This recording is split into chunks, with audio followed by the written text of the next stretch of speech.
हाँ जी, good morning students. Last class में अपने डाइऑक्साइड पढ़ लिए थे। सिंपल ऑक्साइड अपन ने पढ़ लिया था कि जो सिंपल ऑक्साइड्स होते हैं वो क्या क्या होता है। याद रखना, मेटल के जो ऑक्साइड्स होते हैं वो बेसिक नेचर के होते हैं, नॉन मेटल के जो ऑक्साइड होते हैं वो कौन से नेचर के होते हैं, एसिडिक नेचर के होते हैं, और जो मेटलोइड्स के ऑक्साइड होंगे वो मेरे एम्फोथेरिक नेचर के होंगे। ठीक है, एम्फोथेरिक नेचर में अपने Al2O3 की बात करी थी, उसको अगर मैं H6HCl के साथ रिएक्ट कराता हूँ तो भी मेरा साल्ट बनता है, और Al2O3 को अगर मैं NaOH के साथ रिएक्शन कराता हूँ तो भी मेरा साल्ट बनता है। इससे ये सिद्ध होता है कि जो मेरा एम्फोथेरिक नेचर के ऑक्साइड्स होते हैं सारे के सारे वो बेस की तरह और एसिड दोनों की तरह क्या करते हैं, रिएक्शन करते हैं। इसके अलावा मैंने बताया था कि न्यूट्रल ऑक्साइड कौन कौन से होते हैं, तेरे कॉपर, कार्बन मोनोऑक्साइड मतलब कार्बोनिल कंपाउंड्स, और नाइट्रोजन ऑक्साइड, नाइट्रिक ऑक्साइड और N2O। ठीक है, ये तेरे क्या होते हैं, हम नाइट्रोजन डाइऑक्साइड क्या होते हैं तेरे, सिंपल मतलब बिल्कुल न्यूट्रल ऑक्साइड्स देखने को मिले थे। आज जो बेटा जी अपन स्टार्ट करेंगे बात है वो बात करेंगे, आज अपन बात करने जा रहे हैं अपनी ओजोन का। किसकी बात करेंगे जी, ओजोन का, कि ओजोन क्या होती है सर। ठीक है, ओजोन। ठीक है, हिंदी में भी इसको क्या बोलेंगे अपन, ओजोन। ठीक है, अब ओजोन की बात करने से पहले मैं बता देता हूं कि ओजोन की जो बेटा स्ट्रक्चर होती है या ओजोन जो होता है उसको बोलते हैं अपन O3। ठीक है, इसका जो फॉर्मूला होता है वो क्या होता है तेरा O3। और ओजोन अपने एनवायरनमेंट में ऊपर एक लेयर के रूप में पाई जाती है ओजोन। ठीक है, ओजोन क्या होता है, ये एक तरह का एलोट्रोप होता है, मतलब एक तरह का तेरा अपर रूप होता है किसका, ऑक्सीजन का। ठीक है, तो जो ओजोन होती है O3 ये क्या होती है, मेरी एलोट्रोप होती है। O3 क्या होती है, मेरी एलोट्रोप होती है। ठीक है, एलोट्रोपिक स्ट्रक्चर होती है किसकी, O2 की, ऑक्सीजन की। ये बात आपको ध्यान में रखनी है जी। ठीक है, इसके साथ ही ये बहुत ज्यादा रिएक्टिव होती है। ठीक है, it is too reactive to remain for long it the atmospheric gas sea level. ठीक है, बहुत ही ज्यादा रिएक्टिव होती है। इसके साथ ही ये कहाँ पाई जाती है, अपने से धरातल से 20 किलोमीटर ऊपर है, जहां पे तेरी ओजोन लेयर होती है वहां पर ये देखने को मिलती है। ठीक है, ये क्या करती है ओजोन लेयर, जो ओजोन लेयर होती है अपने 20 किलोमीटर ऊपर होती है, कहाँ होती है, 20 किलोमीटर अबाव होती है अपने से, ठीक है, धरती से, जहां पे ये लेयर के रूप में उपस्थित होती है। ठीक है, किसके रूप में, एक परत के रूप में उपस्थित होती है, जो प्रोटेक्ट करती है किसकी, अर्थ की। किसकी प्रोटेक्ट करती है बेटा, ये अपनी अर्थ मतलब धरती का क्या करता है, ये प्रोटेक्शन करती है ओजोन लेयर। आई बात समझ में, किससे करती है, ये जो कंसंट्रेशन अल्ट्रावायलेट रे होती है, मतलब यूवी किरणों को क्या कर देती है, ये रे ऊपर ही रोक लेती है, अवशोषित कर लेती है। जो दृश्य किरणें होती है, जो विजिबल किरणें होती है, उन्हीं को धरती के ऊपर आने देती है। इस तरह से ये अपनी रक्षा करती है, अपना प्रोटेक्शन करती है ओजोन लेयर धरती पे रहने वालों की। ये तेरी ओजोन थी, सिंपल सा इंट्रोडक्शन था। इसकी जो स्ट्रक्चर होती है वो देखिएगा। सबसे पहले ओजोन के अपन किसकी बात करेंगे, स्ट्रक्चर। ठीक है, ओजोन की जो स्ट्रक्चर होती है बड़ी इंटरेस्टिंग स्ट्रक्चर होती है जी इसकी। ठीक है, ये तेरा O3 इसका मोलिकुलर फॉर्मूला होता है, इसमें एक ऑक्सीजन यहाँ होती है। ठीक है, ये डबल बॉन्डेड ऑक्सीजन के साथ जुड़ी रहती है। ठीक है, यहां तक इस ऑक्सीजन को कोई प्रॉब्लम नहीं है, लेकिन दूसरी ऑक्सीजन के साथ ऐसे जुड़ता है तो जब इसके साथ जुड़ेगा तो इसके ऊपर कौन सा चार्ज आ जाएगा, मेरा पॉजिटिव चार्ज आएगा, और इसके ऊपर कौन सा चार्ज आएगा, मेरा नेगेटिव। इस टाइप की इसकी स्ट्रक्चर होती है। इसमें इस ऑक्सीजन परमाणु का टोटल कितने इलेक्ट्रॉन होते हैं, इसके पास 6 इलेक्ट्रॉन होते हैं। आउटर मोस्ट में इसके पास कितने इलेक्ट्रॉन, 6। 6 में से 3 बॉन्ड बना लिया, एक ऐसे चला गया, 4 तो गए, बच्चा क्या, एक लोन पेयर। बच्चा क्या बेटा, एक लोन पेयर। मैं पूछूं इस ऑक्सीजन एटम का जो हाइब्रिडाइजेशन होगा वो क्या होगा, तो मैं इस ऑक्सीजन एटम का हाइब्रिडाइजेशन 1 और 2 और 3, ठीक है, टोटल 3 क्या है, 2 तो क्या है बॉन्ड पेयर है मेरे पास, और एक क्या है मेरे पास है लोन पेयर। टोटल कितने हुए, 3। 3 का मतलब हो गया गुरुजी sp2, इसमें क्या है, हाइब्रिडाइजेशन है। इसकी जो ज्योमेट्री होती है वो क्या होगी, ट्राइंगल। ठीक है, टीबी ट्राइंगल होती है त्रिभुजाकार। ठीक है, समतलीय। अब त्रिभुजाकार समतलीय होती है, लेकिन इसकी जो ये त्रिकोणीय है, यहाँ पे केवल ये एक तरह का कोणीय है। ठीक है, तो इसकी स्ट्रक्चर तेरी क्या होती है, त्रिकोणीय होती है, मतलब ट्राइंगल शेप की इसकी स्ट्रक्चर होती है। इसका जो बॉन्ड एंगल होता है बेटा जी वो 117 डिग्री का होता है इसका बॉन्ड एंगल। ठीक है, और जो ये लेंथ होती है वो 128 पिकोमीटर की समथिंग इसकी लेंथ होती है। ठीक है, अब बात आती है गुरुजी इसकी रेजोनेटिक स्ट्रक्चर। ठीक है, किसकी, अनुनादी संरचना किसकी रहे, अपने O3 की। ठीक है, तो इसकी जो रेजोनेटिक स्ट्रक्चर की बात करूंगा, ठीक है, जो इसकी रेजोनेटिक स्ट्रक्चर अनुनादी संरचना, ठीक है, वो क्या होती है देखिएगा एक बार। जो क्या है तेरी ओजोन। ओजोन की अनुनादी संरचनाओं की बात करूं या रेजोनेटिक स्ट्रक्चर की बात करूं तो किस तरह से इसमें रेजोनेंस होता है, आओ दिखाते हैं एक बार। यहाँ पे क्या है तेरा नेगेटिव और इसके ऊपर क्या है तेरा पॉजिटिव। अब देख इसमें रेजोनेटिक स्ट्रक्चर कैसे बनती है। मान लीजिएगा सर ये नेगेटिव चार्ज बॉन्ड के इलेक्ट्रॉन यहाँ पे ट्रांसफर होते हैं तो ये ऑक्सीजन अपने इलेक्ट्रॉन डेंसिटी खींच लेता है। मतलब बना क्या गुरुजी, एक्चुअल में बना इस तरह की स्ट्रक्चर बेटा, ये देखिएगा ये बन रहा है इस ऑक्सीजन पे तो अभी भी पॉजिटिव चार्ज कांस्टेंट है, यहाँ पे क्या हो गया अब डबल बॉन्ड हो गया और यहाँ पे ऑक्सीजन के ऊपर क्या आ गया मेरा माइनस आ गया। ठीक है, इस तरह से ये वापस अगर इलेक्ट्रॉन डेंसिटी इस तरफ डोनेट करेगा, ठीक है, तो ये वापस अपने इलेक्ट्रॉन डेंसिटी खींच लेगा। ठीक है, तो वापस से ये स्ट्रक्चर तेरी बन जाएगी। इस तरह से आपको ये स्ट्रक्चर देखने को मिलती है। सिंपल सी स्ट्रक्चर थी। अब इसकी बात करें अपन आगे, ठीक है, तो मेरा जो रेजोनेटिक हाइब्रिड बनेगा, रेजोनेटिक हाइब्रिड मतलब अनुनादी संकर, वो कैसा रहेगा, वो रहेगा तेरा ऑक्सीजन। ठीक है, इसका एक बॉन्ड बढ़ा दे, ठीक है, इसका भी एक बॉन्ड बढ़ा दे, ठीक है, इसको टूटी हुई लाइन से दिखा दे। ऐसा क्यों कर रहे हैं, इसको टूटी हुई लाइन से दिखा क्यों रहे हैं, इसके ऊपर जो रहेगा वो पॉजिटिव चार्ज रहेगा और इसके ऊपर क्या रहेगा पार्शियली नेगेटिव चार्ज यहाँ पे रहेगा। ठीक है, पार्शियली पॉजिटिव यहाँ रहेगा। अब जो नेगेटिव चार्ज है इस टूटी हुई लाइन का मतलब ये होता है ये नेगेटिव चार्ज इस ऑक्सीजन पे भी है तो इस ऑक्सीजन के ऊपर भी है। ठीक है, और डैश डैश का मतलब ये होता है डबल बॉन्ड कैरेक्टर यहाँ पे भी है तो यहाँ पे भी है। क्यों, क्योंकि रेजोनेटिक स्ट्रक्चर है और रेजोनेटिक स्ट्रक्चर इस बात को दिखा रही है कि ये डबल बॉन्ड एक्चुअल में इस ऑक्सीजन से नहीं है, ये इसके ऊपर भी है, मतलब ये बिखरा हुआ है। जिस तरह से अपन बेंजीन के अनुनादी स्ट्रक्चर पढ़ते हैं, ठीक है, अनुनादी संरचना पढ़ते हैं, उसी तरह अपन को इसकी भी तेरी अनुनादी संरचनाएं बनती है। इसको बोलते हैं रेजोनेटिक हाइब्रिड। ठीक है, मतलब अनुनादी संकर, अनुनादी संकर बोलते इसको। ठीक है, रेजोनेटिक हाइब्रिड। सिंपल सी बातें बताई मैंने अभी तक आप लोगों को। ठीक है, अब बात करते हैं गुरुजी इसका बनाते कैसे हैं। ठीक है, पहली बात तो मैंने बता दिया ऑक्सीजन के अतिरिक्त, ठीक है, O2 के अतिरिक्त ऑक्सीजन के त्रिपरमाणु O3 के रूप में पाया जाता है। मतलब ये क्या है, ऑक्सीजन का क्या है, एलोट्रोप है। ठीक है, जिसे ओजोन कहते हैं। ठीक है, जो ऑक्सीकरण का एक अपर रूप है, मतलब एलोट्रोप ऑफ ऑक्सीजन है। ये 20 किलोमीटर की ऊंचाई पर सूर्य के प्रकाश की उपस्थिति में वायुमंडलीय ऑक्सीजन से क्या करता है, क्रिया करके बनती है। मतलब अपने धरती के ऊपर ओजोन गैस नहीं बनती। क्यों नहीं बनती, क्योंकि इसके लिए जो धरती के ऊपर का एनवायरमेंटल है, ठीक है, वो सुटेबल नहीं है। अपने धरती से ऊपर मतलब लगभग 20 किलोमीटर की ऊंचाई के ऊपर ऑक्सीजन गैस अपने आप कन्वर्ट हो जाती है, किसके अंदर है, अपने आप कन्वर्ट हो जाती है गुरुजी वहां पे ओजोन के अंदर। किसके अंदर कन्वर्ट हो जाती है, ओजोन के अंदर। ये तो तेरी ऑक्सीजन गैस होती है, ठीक है, और ये तेरी ओजोन गैस होती है जो कहां पे, लगभग 20 किलोमीटर ऊपर। ठीक है, कहां पे रहे, 20 किलोमीटर ऊंचाई के ऊपर अपने आप किसमें कन्वर्ट होती रहती है, O3 के अंदर कन्वर्ट होती रहती है। और किसकी किरणों की वजह से होती है, वहां पे प्रेजेंट क्या होता है गुरुजी, ये वहां पे कन्वर्ट क्यों होती है, अपनी धरती पे कन्वर्ट क्यों नहीं होती। रीजन है बेटा, क्योंकि 20 किलोमीटर ऊपर है ना, 20 किलोमीटर ऊपर यूवी रे होती है। ठीक है, लाइट के अंदर कौन सी रे होती है, यूवी रे, वो तो धरती के ऊपर भी रहती है। लेकिन ध्यान दीजिएगा 20 किलोमीटर ऊपर जो ऑक्सीजन गैस होती है ना, ये क्या करती है, यूवी रे की सहायता से, किसकी सहायता से, यूवी रे मतलब लाइट की प्रेजेंस में। ठीक है, लाइट की प्रेजेंस में, लाइट में कौन सी किरण है, यूवी रे, ठीक है, अल्ट्रावायलेट रे। ठीक है, अल्ट्रावायलेट रे की वजह से ये किस में कन्वर्ट हो जाती है, ये गुरुजी ओजोन में कन्वर्ट हो जाती है और वहां पे एक लेयर बना लेती है तेरी। क्या बना लेती है, वहां पे एक लेयर बना लेती है। ठीक है, सतह बना लेती है। ये जो पराबैंगनी किरणें हैं, ये पराबैंगनी किरणें क्या करती है गुरुजी, O2 को किसमें, O3 में कन्वर्ट कर देती है और वहां पे ओजोन की क्या बन जाती है, एक लेयर बन जाती है, कंसंट्रेशन हाई हो जाती है, जिसकी वजह से अल्ट्रावायलेट रे उस ओजोन की परत को पार नहीं कर पाती और अपनी धरती पे नहीं आती वो। ठीक है बेटा, आई बात समझ में। ये ऊपर इसका फॉर्मेशन होता है। तो गुरुजी अगर मान लो मेरे को यहां बनाना हो तो, मतलब लैब के अंदर मेरे को अगर ओजोन गैस बनानी है तो मैं क्या करूंगा। ठीक है, तो आजा यहाँ पे अपन विर्चन का मेथड पढ़ते हैं। ठीक है, तो फॉर्मेशन मेथड या प्रिपरेशन बोल सकता तू। ठीक है, फॉर्मेशन मेथड या प्रिपरेशन। अब जो प्रिपरेशन बनेगा बेटा वो बहुत ही इंटरेस्टिंग है इसका। ठीक है, सबसे पहले क्या करना होता है, सबसे पहले अपन को ड्राई स्ट्रीम ऑफ ऑक्सीजन लेनी होती है। कौन सी, ड्राई स्ट्रीम ऑफ ऑक्सीजन, मतलब शुष्क, बिल्कुल शुष्क ऑक्सीजन गैस लेनी है, सूखी ऑक्सीजन गैस लेनी है, जिसमें एनवायरनमेंट में, जिसमें बिल्कुल पानी की क्या हो, कमी, मतलब आपको शुष्क ऑक्सीजन गैस यूज करनी होती है। सिंपल सी बात बताऊं, तुझे क्या लेनी है, ऑक्सीजन गैस लेनी है। कौन सी ऑक्सीजन गैस गुरुजी, ये ऑक्सीजन गैस बिल्कुल ड्राई होनी चाहिए।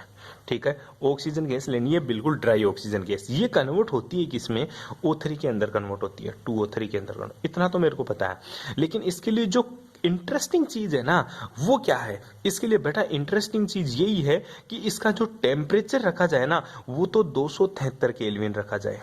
273 केल्विन का मतलब होता है बेटा 0 डिग्री सेल्सियस टेम्परेचर इसका होना चाहिए, जो अभी सर्दियों में चलता रहता है अपना। ठीक है, तो O3 O2 ऑक्सीजन गैस को O3 में कन्वर्ट करने के लिए गुरुजी पहली बात तो टेम्परेचर 0 डिग्री होना चाहिए, और वो टेम्परेचर तेरा 0 डिग्री तो गुरुजी सर्दियों में हो जाता है अपने कहीं ना कहीं तो। ठीक है, तो वहां पे तो ऑक्सीजन फिर O3 में कन्वर्ट हो जानी चाहिए। नहीं बेटा, इसके लिए एक कंडीशन और जरूरी है जो कि बहुत इंटरेस्टिंग है। क्यों? क्योंकि ये जो केमिकल प्रोसेस होता है ना ये तेरा एक तरह का एक्सोथर्मिक प्रोसेस होता है, सॉरी एंडोथर्मिक प्रोसेस होता है, जिसके लिए जो डेल्टा एच का मान होता है ना वो कितना होता है 142 किलो कैलोरी या किलो जूल पर मोल एनर्जी रिक्वायर्ड होती है। ठीक है, इतनी एनर्जी इसको क्या होती है गुरुजी रिक्वायर्ड होती है। ठीक है, ये क्या होता है मेरा एंडोथर्मिक प्रोसेस होता है। जब ये रिएक्शन होती है तो मेरी ऊर्जा क्या होती है अवशोषित होती है, बाहर जो ऊर्जा क्या होती है मेरी अब्जॉर्ब होती है। आई बात समझ में? इसके फॉर्मेशन के लिए ये भी काम हो गया। अब बात होती है दूसरी। ठीक है, जब ये गैस इसके लिए अपन को 273 केल्विन चाहिए तो इसके लिए जरूरी है कि ये पूरी की पूरी रिएक्शन एक साइलेंट इलेक्ट्रिकल डिस्चार्ज ट्यूब में हो। बहुत इंटरेस्टिंग बात है क्या कि जो ऑक्सीजन गैस है ना इसको 273 केल्विन डिग्री सेल्सियस के ऊपर 273 केल्विन के ऊपर केल्विन ताप के ऊपर मेरे को किससे पास करना है, एक मेरी साइलेंट, ठीक है क्या रहे, साइलेंट इलेक्ट्रिकल, ठीक है, इलेक्ट्रिकल डिस्चार्ज ट्यूब होनी चाहिए। ठीक है, ये क्या होती है गुरुजी, बस यही चाहिए तेरे को O3 को O2 को O3 में कन्वर्ट करने के लिए। टेम्परेचर तेरे को अवेलेबल हो जाएगा, बस साइलेंट इलेक्ट्रिकल डिस्चार्ज ट्यूब जरूरी होती है। ये क्या काम करती है साइलेंट इलेक्ट्रिकल डिस्चार्ज ट्यूब, होती क्या है, जो साइलेंट इलेक्ट्रिकल डिस्चार्ज ट्यूब होती है ना ये O3 को वापस O2 में कन्वर्ट होने से रोकती है। क्यों? जब O2 कन्वर्ट होता है O3 के अंदर है, ठीक है ध्यान देना, जब O2 कन्वर्ट होता है O3 के अंदर मतलब इसका ओजोनाइजर हो रहा है, यहाँ पे क्या हो रहा है इसका ओजोनाइजर हो रहा है। ठीक है, तो जो ओजोनाइजर होता है ना इसके रोकने के लिए ये काम आती है। बस आई बात समझ में, आई बात समझ में। ठीक है, it is a necessary to use a silent electrical discharge in its preparation to prevent its decomposition. ठीक है, इसके डिकम्पोजिशन को रोकने के लिए अपन को साइलेंट इलेक्ट्रिकल डिस्चार्ज ट्यूब काम में लेते हैं बेटा जी। ये बड़ी इंटरेस्टिंग बात होती है। If the concentration of ozone increase then the 10% are required, a battery of ozoniser can be use and pure ozone boiling point कितना होता है प्योर ओजोन का 101 डिग्री या 1 केल्विन होता है। ठीक है, आई ध्यान में रखियो भाई। बैठ गई बेटा चीज समझ में। बस ये एक ही मेथड है और जो बार बार पूछता क्या है ऑक्सीजन, समझ ले छोटा सा मोटी सी, मैंने बहुत सारी रामायण गा दी। मोटा मोटा क्या है इसमें, मोटा मोटा बात यह है कि ऑक्सीजन गैस को 273 केल्विन ताप के ऊपर, ठीक है, साइलेंट इलेक्ट्रिकल डिस्चार्ज ट्यूब, ठीक है, इसको हिंदी में क्या बोलते हैं बेटा, साइलेंट इलेक्ट्रिक डिस्चार्ज ट्यूब को बोलते हैं, शांत विद्युत विसर्जन नलिका से पास करने पर ऑक्सीजन गैस O3 में कन्वर्ट हो जाती है। यह एक उष्माशोषी प्रक्रम होता है। डेल्टा एच का मान 142 किलो जूल पर मोल होता है। ठीक है जी, ये समझ में आ रहा। आगे की बात दूसरी समझिए। अब पूछ लेता है जो silent electrical discharge tube mean शांत विद्युत विसर्जन नलिका क्यों काम में ली जाती है। इसलिए किया जाता है कि ओजोन का विघटन को रोकने के लिए शांत विद्युत विसर्जन नलिका काम में लेते हैं। किसका विघटन, ओजोन का विघटन रोकने के लिए। ठीक है, the decomposition of O3 into O2 is prevent by the silent electrical discharge tube. इसके द्वारा इसको रोका जाता है जी। कोई प्रॉब्लम रहे, ठीक है रे, अरे बड़ी इंटरेस्टिंग बातें बता दी मैंने तेरे को, बहुत बड़ी बड़ी बातें बता दी। ठीक है, अब इसके देख ले थोड़े से फिजिकल प्रॉपर्टीज। ठीक है, इसकी क्या क्या गुरुजी फिजिकल प्रॉपर्टीज होती है वो भी मेरे को बता दे। तेरे को खुद को पता है फिजिकल प्रॉपर्टीज क्या होती है। ठीक है, क्या देखनी है तेरे को, फिजिकल प्रॉपर्टीज। देखिएगा एक बार के लिए,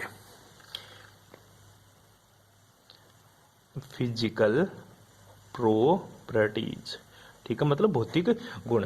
भौतिक गुण यही है, ये क्या होता है, शुद्ध ओजोन एक हल्की पीली नीली गैस होती है, पीली नीली गैस होती है। ठीक है, जो प्योर ओजोन होती है ये लाइटली येलो और ब्लू कलर की होती है। ठीक है, ये लिक्विड वायु के द्वारा, ठीक है, ठंडा करने पर संघनित होकर का मतलब होता है कंडेंस होकर क्या करते था, गहरा नीला द्रव बनाती है। याद रखना जो O3 होती है ओजोन, ये क्या होती है, बिल्कुल ही गुरुजी कॉल्ड कोल्ड होती है, ठीक है। ठंडा पानी से दर वायु से गुजारेगा, मतलब ठंडी मतलब कोल्ड एनवायरनमेंट से जब इसको गुजारता है ना, तो ये कंडेंस होकर किसमें कन्वर्ट हो जाती है गुरुजी, डीप ब्लू कलर में, ये डीप ब्लू कलर का लिक्विड बनाती है। आई बात समझ में? ये बातें आपको ध्यान में रखना है, ठीक है। O3 वायु में अपेक्षाकृत भारी होती है, ध्यान देना। O3 है ना, ये इंटरेस्टिंग बात है। O3 होती है ना, O3 ओजोन गैस, ये ओजोन गैस क्या होती है, वायु से, मतलब जो अपनी एनवायरनमेंट में ऑक्सीजन है उससे, सॉरी एनवायरनमेंट में जितनी भी गैस है उससे क्या होती है, डेंस होती है, बहुत ही ज्यादा क्या होती है, भारी होती है ये, ठीक है। आई बात समझ में? यह जल में केवल हल्की सी विलय होती है, लेकिन जब इसको कुछ कार्बनिक यौगिकों में, जब इसको तारपीन के तेल के साथ या फिर जैसे तेरा CCl4 एसिटिक एसिड में तुरंत विलय हो जाती है। ध्यान रखना, ये वाटर में तो क्या होती है, लेस सोल्यूबल होती है, लेकिन जो भी तेरे ऑर्गेनिक सॉल्वेंट होंगे, जैसे तेरा तारपीन का ऑयल है, जैसे CCl4, ठीक है, जैसे तेरा एसिटिक एसिड, इनमें क्या हो जाती है, बहुत ही ज्यादा फास्टली सोल्यूबल होती है, ठीक है। थ्योरी बोल दी, थ्योरी है। उसके बाद में आता है तेरी केमिकल प्रॉपर्टीज, ठीक है, केमिकल प्रॉपर्टीज। केमिकल प्रॉपर्टीज मतलब जो गुरुजी ओजोन गैस होती है ना, ये कौन कौन सी मेरी रिएक्शंस देती है, ठीक है। ध्यान देना बेटा, ओजोन गैस के बारे में बात करें तो ये कौन कौन सी गैस देती है, देखनी ये चीज। पहली चीज मैं तेरे को एक बात बताता हूँ, ओजोन की केमिकल प्रॉपर्टीज में जो O3 है ना, ये क्या होता है, एनवायरमेंट जो एटॉमिक ऑक्सीजन होती है ना, वो देती है। तेरी पहली रिएक्शन होती है, जब मैं O3 को गुरुजी, पहली रिएक्शन पढ़ा रहा हूँ, जब O3 को गुरुजी में 25 डिग्री सेल्सियस के ऊपर लेके जाता हूँ, ठीक है। 0 डिग्री सेल्सियस पे तो O3 में ही रहती है, लेकिन जैसे मैं इसको थोड़ा सा टेम्परेचर देता हूँ तो ये किस में कन्वर्ट हो जाती है मेरी, ये गुरुजी मेरी ऑक्सीजन गैस में कन्वर्ट हो जाती है। लेकिन ऑक्सीजन गैस में तो कन्वर्ट होती ही होती है, लेकिन गुरुजी कुछ मात्रा में क्या देती है मेरे को, नेसेंट ऑक्सीजन भी देती है। मतलब अगर मैं O3 को डिकम्पोज कर रहा हूँ 25 डिग्री सेल्सियस के ऊपर है, ठीक है, तो ये किस में कन्वर्ट हो जाती है, ऑक्सीजन गैस, और साथ में क्या दे देती है मेरी, ऑक्सीजन। इसको बोलते हैं हिंदी में नवजात ऑक्सीजन। क्या रहे, नवजात ऑक्सीजन, ठीक है। इंग्लिश में क्या बोलेंगे, और इंग्लिश में इसको बोलते हैं बेटा नेसेंट ऑक्सीजन, नेसेंट ऑक्सीजन। ये आपको ध्यान में रखना है, नवजात ऑक्सीजन या नेसेंट ऑक्सीजन, जो कि बहुत ही ज्यादा रिएक्टिव होती है। क्या होती है ये, बहुत ही ज्यादा रिएक्टिव होती है। ये आपको बात ध्यान में रखना है। ये जो रिएक्शन हो रही है, ये कौन सी रिएक्शन हो रही है बेटा, ऑक्सीडेशन रिएक्शन हो रही है। और सॉरी, ये जो रिएक्शन हो रही है इसमें देखिएगा, यहाँ पे O3 किसमें है, 0 में, ठीक है। यहाँ पे ऑक्सीजन एक अलग हो रहा है, मतलब ये ऑक्सीजन दे रहा है, ठीक है। और ऑक्सीजन का रिमूव, हाइड्रोजन का एडिशन क्या कहलाता है मेरा, रिडक्शन कहलाता है। ऑक्सीजन को बाहर निकालना और हाइड्रोजन का जुड़ना, तो यहाँ पे ऑक्सीजन बाहर निकल रही है, तो ये रिएक्शन क्या हो रही है मेरी, ये जो रिएक्शन हो रही है वो रिएक्शन हो रही है मेरी ऑक्सीडेशन रिएक्शन। कौन सी रिएक्शन हो रही है बेटा, सॉरी रिडक्शन, रिडक्शन, ऑक्सीजन का बाहर निकलना, रिडक्शन, ठीक है। कौन सी रिएक्शन हो रही है बेटा, रिडक्शन, ठीक है। और ये O3 किसकी तरह बिहेव कर रहा है, यहाँ पे ऑक्सीडाइजिंग एजेंट की तरह बिहेव कर रहा है, किसकी तरह, ऑक्सीडाइजिंग एजेंट की तरह बिहेव कर रहा है। तो ध्यान देना, ये क्या है, ऑक्सीकारक है। अभिक्रिया कौन सी हो रही है, अपचयन हो रही है। अभिक्रिया तो अपचयन हो रहा है, खुद क्या है, ऑक्सीकारक है। यह ध्यान रखिए, हर रिएक्शन की अगर अभिक्रिया ऑक्सीकरण हो रही है तो खुद अपचायक होता है, अगर अभिक्रिया अपचयन हो रही है तो खुद ऑक्सीकारक होता है। ये बात आपको ध्यान में रखनी है जी। कोई प्रॉब्लम यहाँ तक, अरे सिंपल सी बातें हैं। दूसरी, जब लेड सल्फाइड में बदलना होता है तो भी ये काम करती है। जैसे मेरे पास PbS है, इसको लेड सल्फाइड बोलता हूँ, अगर इसके ऊपर मैंने क्या डाल दिया, ओजोन गैस डाल दी। कौन सी गैस डाल दी, ओजोन, तो ये किस में कन्वर्ट हो जाता है मेरा, PbSO4 में कन्वर्ट हो जाता है, साथ में 4 ऑक्सीजन गैस बाहर निकल जाती है, ठीक है। ये जो लेड सल्फाइड होता है ये मेरे ब्लैक कलर का होता है, कौन से कलर का होता है, ब्लैक। और जो PbSO4 होता है ये मेरा व्हाइट कलर का होता है, ठीक है। इस तरह से मेरे को पता चलता है, ये इसको इसमें कन्वर्ट कर देता है, ठीक है। तीसरी जो रिएक्शन होती है ये आयोडाइड, ठीक है, आयन का क्या कर देता है, आयोडीन में ऑक्सीकरण कर देता है, ठीक है। जैसे अगर आयोडीन है मेरे पास, ठीक है, कौन सा है, आयोडीन माइन, आयोडाइड आयन बोला मैंने, ठीक है। ये क्या है, एक्वस है, इसमें मैंने क्या डाल दिया, थोड़ा सा वाटर ऐड कर दिया, ठीक है। वाटर भी क्या होता है मेरा, एक्वस या लिक्विड होता है, वाटर तो लिक्विड होता है, ठीक है। इसके साथ मैंने इसमें कौन सी गैस डाल दी गुरुजी, O3 गैस डाल दी, मतलब ओजोन गैस डाल दी। तो ये क्या करेगा, ये आयोडीन आयन को किस में कन्वर्ट कर देगा, आयोडाइड आयन को किसमें, आयोडीन गैस में कन्वर्ट कर देता है। कैसे, यहाँ पे तो बन जाएगा 2OH माइनस है, ठीक है। साथ में कौन सी गैस निकल जाएगी, I2 गैस बाहर निकल जाएगी, और साथ में ऑक्सीजन गैस बाहर निकल जाती है। तो जो आयोडाइड आयन था ये किस में कन्वर्ट हो गया मेरा, आयोडीन गैस के अंदर कन्वर्ट कन्वर्ट हो जाता है। ये बात आपको ध्यान में रखना। आयोडाइड आयन को आयोडीन गैस में कन्वर्ट करता मीन्स इसने क्या किया, इलेक्ट्रॉन यहाँ पे इसकी ऑक्सीडेशन स्टेट -1 और यहाँ पे इसकी ऑक्सीडेशन स्टेट क्या है 0, मतलब ऑक्सीडेशन स्टेट बढ़ रही है, ऑक्सीडेशन स्टेट बढ़ रही है। तो आयोडीन का क्या हुआ, ऑक्सीकरण हो गया, आयोडीन का क्या हो गया, ऑक्सीकरण। तो ध्यान देना जो ओजोन गैस होती है ना, ये आयोडाइड आयन को I2 गैस में क्या कर देती है, ऑक्सीडाइज कर देती है। क्या कर देती है बेटा, ऑक्सीडाइज कर देती है। ये बात आपको ध्यान में रखनी है। छोटी छोटी बातें बताइए मैंने, और कुछ नहीं है। कोई प्रॉब्लम जी यहाँ पे, अरे कोई दिक्कत, छोटी सी बात थी इसमें, कर सकता तू, ठीक है। इसमें ओजोन की थोड़ी बहुत बातें और है, वो देखिए क्या क्या, ठीक है। वो सारी आपको नोट से मिल जाएगी, फालतू की बातें हैं, बाकी की बातें करेंगे अपने नेक्स्ट क्लास में। Thanks for cooperation.